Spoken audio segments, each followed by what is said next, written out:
Well, the 23rd of June 2016 is certainly indelibly printed in my memory. It was, for me, of course, the end of 25 years of struggle against the establishment, struggle against the odds. And I have to admit, when 10 o'clock came that night, even though I dared to dream it for such a long time, I almost couldn't believe it could possibly happen. And then the Sunderland result came in, and it happened. We won. Big majority, a clear 1.3 million backing Brexit.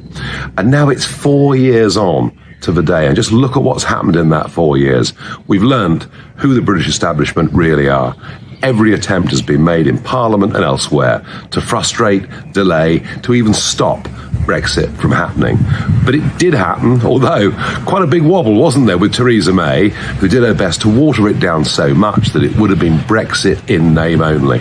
So I'm very proud of the fact that we got the Brexit Party up and running in a few weeks, smashed the establishment in those European elections, and without that, we would not have left on the 31st of January this year. That was a great moment, but there is still more work to be done. Now, we very much demanded that there was no extension to the transition period, which runs out on the 31st of December this year.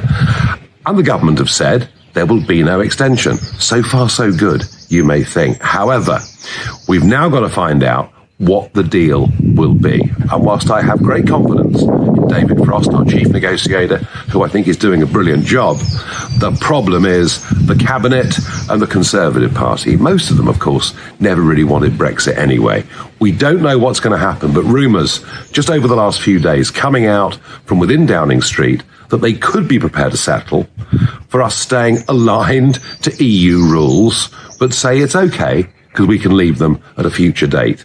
That would be Brexit in name only. We'd still be in the EU rulebook. We'd be hampered doing trade with the rest of the world. We would not be genuinely an independent sovereign state. So look, even after all this, we've still got to be prepared to fight the establishment again. And they need to know that if they let us down, if they fall at the last hurdle, there'll be a massive price to pay. Keep the faith. Let's hope we don't need to fight this battle again. But if we have to, do you know what? We will.